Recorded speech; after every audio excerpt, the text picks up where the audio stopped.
Shalom, meus queridos irmãos da Graça e a Paz, pastor Ilmar Sattler César. Falamos aqui pelo Centro de Excelência em Educação Cristã da ADEF e também pelo Centro de Cultura Bíblica Bereshit. Estamos aí estudando a Bíblia desde 1992, regularmente, instituídos como empresa, como instituição de ensino.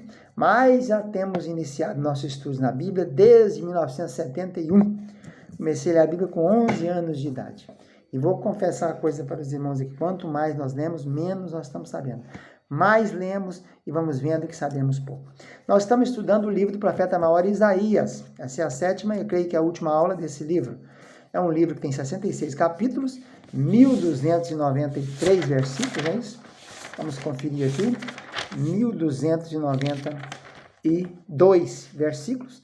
Ele é o terceiro livro maior em tamanho no Velho Testamento, perdendo só para Salmos, que tem 2.461 versículos, e Jeremias, que tem 1.364.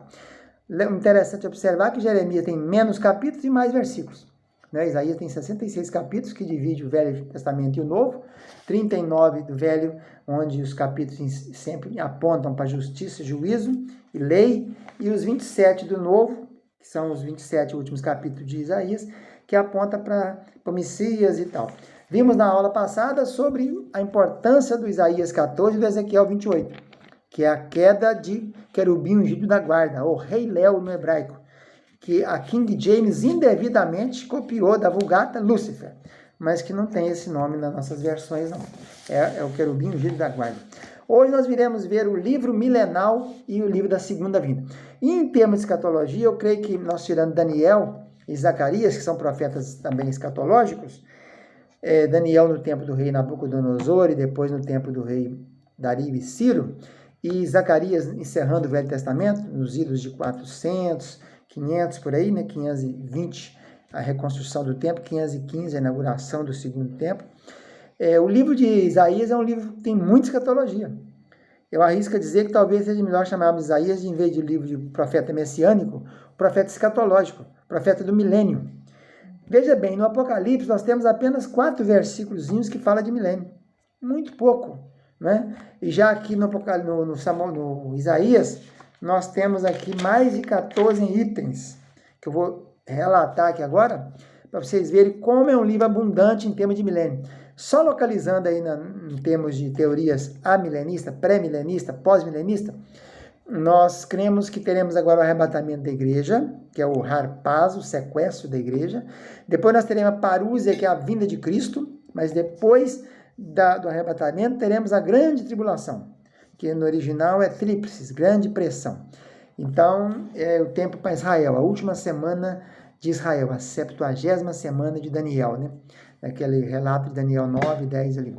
Então, aí nós teremos depois da grande pressão, grande tribulação, a vinda de Cristo, que é chamado de segundo advento. E aí nós iremos iniciar o milênio. Então, o milênio ele vai começar após a segunda vinda, quando nós que fomos arrebatados, estaremos voltando com Jesus em glória. Apocalipse 19, viu? O céu aberto, os cavalos descendo, e o Logos eterno, O Senhor dos senhores, Rei dos reis, é a volta triunfal de Jesus. E vai descer, então, sobre o Monte das Oliveiras, que vai se abrir, um sismo, um terremoto ali, de maneira que Jerusalém será uma cidade marítima. Hoje estamos a 80 quilômetros do mar, De Tel Aviv a Jerusalém, 80 quilômetros subindo. Mas no tempo do milênio, Jerusalém será uma cidade marítima. Todas as nações do mundo irão de ano em ano celebrar a festa da Sukkot. Isso nós encontramos também nos profetas. E esse livro de Isaías, então, ele começa com várias profecias sobre os milênios. Por exemplo, capítulo 2 a capítulo 4 tem várias profecias sobre o milênio. Algumas tratando do reino milenal, por exemplo. A gente fica sabendo que nesse tempo, no milênio, não haverá maldição. Logo no início do milênio, Satanás é preso. Há um anjo que desce do céu e prende Satanás. E ele ficará preso durante 1000 anos. No final do milênio, ele sai e vai conglomerar algumas nações para atacar. E vai ser a última vez que ele vai atacar. Depois serão lançados, primeiro, a besta e falso profeta no lago de fogo, depois Satanás e, por fim, a morte. E depois, então, no juízo final do grande trono branco, serão lançados todos aqueles cujo nome não estão escritos no livro da vida. E aí nós teremos, depois disso, novo céu e nova terra, a eternidade. Então, nós temos algumas coisas que descreve aqui em Isaías que ocorrerão no milênio. Por exemplo, nós sabendo que não haverá maldição. O lobo pastará com o cordeiro, a raposa com a galinha. Não haverá esse tipo de coisa que nós temos hoje de predadores. Os predadores, no reino milenal, e é importante destacar que nem todas as nações participarão do reino milenal. Quais serão as nações que participarão? É o juízo das nações. Mateus 25. Julgamento das nações. Senhor, quando te vimos pobre, não fomos e não te ajudamos. Quando estivesse preso, não fomos te visitar. Quando tiveste fome, não te demos de comer. Quando fizesse a um dos meus irmãos, os irmãos de Jesus são os judeus, a um dos meus pequeninos. Então, as nações que vão entrar serão aquelas que vão ajudar Israel durante o tempo da grande tribulação ou grande pressão.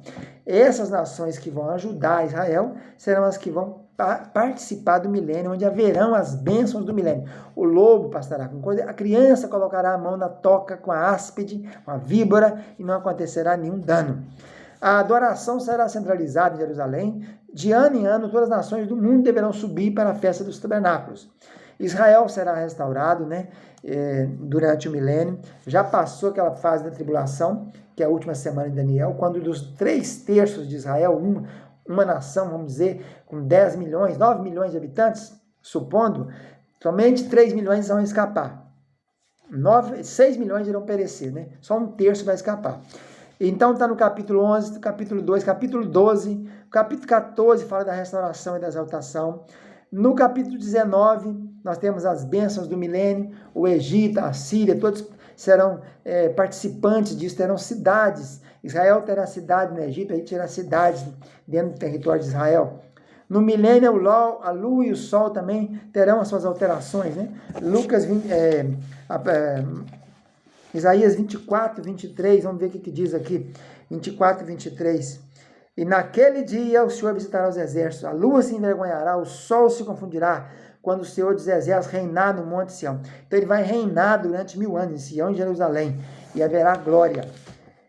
Teremos aqui no capítulo 26 o cântico do milênio, capítulo 27, a bênção espiritual e a bênção material. A espiritual no 30 e também a material no 30. Uma do capítulo do versículo 18 ao 22 e a outra do 23 ao 26. Quem serão os governantes do milênio? Os judeus que foram espalhados pelo mundo inteiro.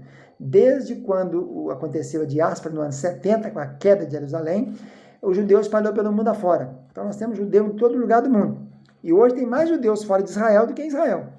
Então vamos precisar desses judeus, porque eles vão ser os governadores, prefeitos, os deputados, senadores, vereadores, os presidentes das nações. Os governantes no capítulo 32, o Messias vai reinar no capítulo 33 de Isaías, a terra será restaurada, a geografia será alterada durante o milênio, não só em Jerusalém. Então nós temos Isaías 65 e Isaías 66. O livro de Apocalipse de Isaías encerra no capítulo 66, mostrando esses detalhes, versículo 18 e 21. Veja bem, o que diz aqui, Porque eu conheço as obras e o seu pensamento. O tempo vem, ajuntarei todas as nações e línguas, e virão e verão a minha glória.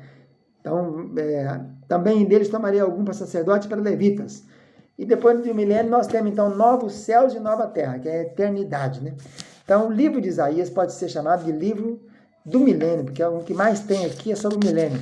E as maiores descrições do que ocorrerá estão aqui no livro de Isaías. Encerrando o nosso estudo, também o livro fala muito do segundo advento, que é a chamada volta de Cristo.